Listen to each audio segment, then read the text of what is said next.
ਤੁਹਾਡੀ नज़र विच मेरी कदर एक गधे तो भी घट कीमत है या कि उससे भी नीचे कि हम सिर्फ और सिर्फ कभी एक प्लेट बिरयानी पे, कभी कभी तो हम वादों पे, झूठे वादों पे, लारों पे तीन तीन बारियां लेने वाले हमें लारे दे देते हैं कि साडा लीडर जदों आवेगा तो लग पता जावेगा।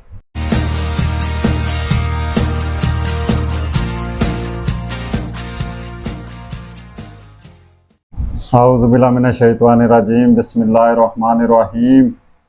लाखों करोड़ों दरूद मेरे नबी सल्लल्लाहु अलैहि वसल्लम पर और आप सल्लल्लाहु अलैहि वसल्लम की आल पर। नाज़रीन कराम, एक उम्मीदवार एक बुज़ुर्ग के पास जाता है, मतलब कि किसी बाबे के पास एक उम्मीदवार वोट मांगने के लिए जाता है और उस बुज़ुर्ग को वो उम्मीदवार 1000 रुपया देता है कि ये 1000 रुपया आप लें और आपने अपना वोट मुझे देना है। तो बुज़ुर्ग आगे से कहता है कि जनाबे आला, मैंने 1000 रुपये का क्या करना है, मुझे अपने काम काज के लिए एक गधे की ज़रूरत है, आप बराए मेहरबानी मुझे एक गधा ला दें और वोट ले लें, मैं वोट आपको दे दूंगा, आप मुझे एक गधा कहीं से ला कर दे दें। तो वो उम्मीदवार को वोट चाहिए। जब आपको पता है कि वोट का टाइम आता है, वोट लेने की बारी आती है, तो फिर हमारे जो कैंडिडेट होते हैं वो बड़ा कुछ मानने को तैयार हो जाते हैं और बड़ी आओ भगत करते हैं, इधर आए जी, इधर बैठें, इधर बैठें, और चाचा की हाली, और तू तो मेरे चाचे का पुत्र है, और तेरा प्यो तो मेरा सक्का चाचा आया। ठीक है, बाद में वोट लेने के बाद बेशक तू कौन तो मैं कौन। अच्छा, वो ना अब कैंडिडेट चला जाता है गधा ढूंढने, वो बहुत घूमता फिरता है लेकिन उसे कहीं से भी गधा 4000 से कम नहीं मिलता। वो कैंडिडेट वापस आकर उस बुज़ुर्ग को कहता है कि बाबा जी, गधा तो मुझे 4000 से कम कहीं से मिला ही नहीं, लिहाजा ये 1000 रुपया मैं आपको दे सकता हूँ, आप 1000 रुपया ले ले और मुझे वोट दे दे। तो आगे से बाबा जी कहते हैं, चोर साहब इंज ना करो, चोर साहब थोड़ी नज़र विच मेरी कदर एक गधे तो भी घट कीमत है मेरी, कि अगर आपको गधा 4000 से कम में नहीं मिला तो आप मुझे 1000 में खरीदने चले आए हैं और मेरी कीमत आप 1000 रुपया लगा रहे हैं, मतलब कि आपकी नज़र में मैं गधे से भी कम हूँ। तो नाज़रीन कराम, आज हम सोचें ज़रा कि हम किस जगह पर हैं, गधे वाली जगह पर या बाबा जी की जगह पर या कि उससे भी नीचे।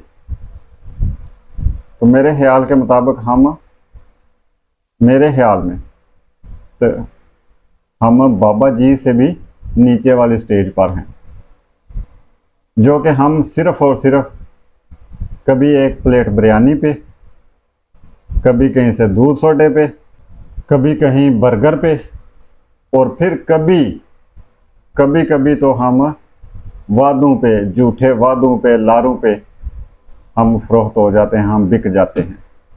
तीन तीन बारियां लेने वाले हमें लारे दे देते हैं कि जी हमें एक मौका और दे, हम आपकी तकदीर बदल देंगे, और हम कहते हैं वाह जी वाह। फिर हम कहते हैं कि साडा लीडर जदों आवेगा तो लग पता जावेगा।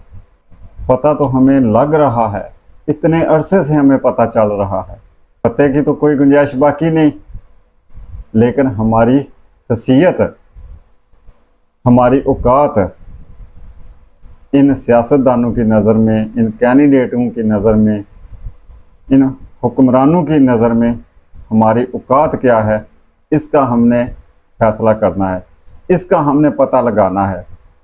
पता हम क्या लगा सकते हैं, कहाँ तक हम पता लगा सकते हैं? पता हम सिर्फ इतनी हदूद का ही लगा सकते हैं कि गधे से लेकर बाबा जी तक, या फिर बिरयानी के प्लेट, बर्गर और वादों तक, इससे ऊपर का हम पता नहीं लगा सकते। ना ही इससे ऊपर हम जा सकते हैं। आज अगर कोई भी हमारा सियासतदान, कोई भी लीडर अगर बैठकर बड़े दावे के साथ, बड़े यकीन के साथ कहता है ना कि मुझसे लिखवा लें कि अगली हुकूमत हमारी होगी, तो वो ठीक कहते हैं, वो बिल्कुल ठीक कहते हैं, क्योंकि ज़मीनी हकायक तो कुछ और नज़र आ रहे होते हैं, लेकिन उसके बावजूद वो कह रहे होते हैं कि मुझसे लिखवा लें कि अगली हुकूमत हमारी होगी। वो क्यों? क्योंकि उन्हें पता होता है, उन्हें इस चीज़ का पता है कि हम इतने गधे खरीद सकते हैं, हम में इतनी कैपेसिटी है कि हम इतने गधे खरीद सकते हैं। तो जब हम इतने गधे खरीद सकते हैं तो लिख कर दे सकते हैं कि हमारी हुकूमत होगी, फिर तो हुकूमत ना होने वाली कोई बात ही नहीं ना रह जाती। तो वो जो लिख कर दे रहे हैं वो बिल्कुल ठीक लिख कर दे रहे हैं। तो मेरे ख्याल में, मेरी नाक़िस सी सोच के मुताबिक हमें थोड़ा सा ऊपर जाना चाहिए।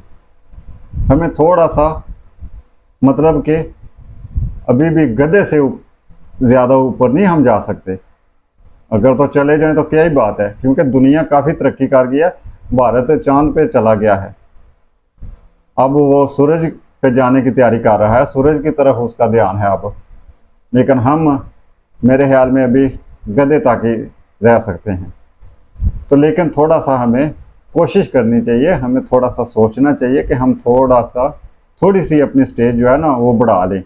हम बिल्कुल झूठे लारों से और बर्गर बिरयानी से थोड़े से ऊपर चले जाएं।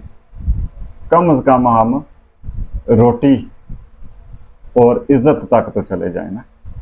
इज़्ज़त की रोटी और सर छुपाने के लिए छत तक तो चले जाएं ना। कम से कम हम अपने बच्चों की तालीम तक तो चले जाएं ना। कम से कम हम अपने सारा दिन की मेहनत करने के बाद 2 वक़्त अपने बच्चों को रोटी खिलाने की हैसियत तक तो पहुंच जाए ना। ज़्यादा चलो नहीं हम कर सकते। चांद पर जाने वाले हमारे जो ख्वाब हैं वो तो शायद पूरे हो भी जाएं। नामुमकिन तो कोई चीज़ भी नहीं है, और ना उम्मीदी भी कुफर है।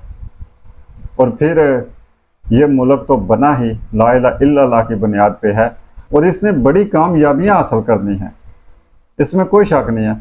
लेकिन फ़िलहाल हमारी जो हैसियत है पाकिस्तानी अवाम होने के नाते, वो जिस स्टेज पर हम हैं, थोड़ा सा हम उससे ऊपर हमें जाना चाहिए। और हमें अपने सियासतदानों से, अपने हुक्मरानों से हम यही मुतालबा करते हैं कि कम से कम हम अगर सारा दिन मेहनत करें तो 2 वक़्त की रोटी अपने बच्चों को खिला सकें, और कम से कम गर्मी में, सख्त गर्मी में, दिन को मजदूरी करने के बाद रात को एक पंखा चलाने की हमारी ताकत हो, इतनी हमारी हैसियत हो कि हम एक पंखा चलाकर सुकून से सो सकें। और हमारे बच्चों की तालीम जो है वो कम से कम हमें मिलनी चाहिए। तालीम की सहूलत तो मिलनी चाहिए ना। अगर आप मेरी इस बात से इत्तेफाक करते हैं कि यहाँ तक तो हमें आना चाहिए, तो आप सब से गुजारिश है कि कमेंट्स में अपना जवाब ज़रूर दें, ताकि हम अपने हुक्मरानों से, अपने लीडरों से, अपने सियासतदानों से ये चीज़ें जो हैं ये मांग सकें। और हमें मांगनी भी चाहिए, ये हमारा हक है। हक तो बहुत होता है अवाम का, लेकिन चलो हम जैसी अवाम का इतना तो हक होना चाहिए ना। इसी उम्मीद के साथ कि चलो कभी ना कभी, कहीं ना कहीं अवाम की कुछ सुनाई होगी, शायद अल्लाह वो दिन भी दिखाएगा। आप सब से इजाज़त चाहते हैं। अपना बहुत बहुत ख्याल रखिएगा और हमें भी दुआओं में याद रखिएगा। ये मान अल्लाह।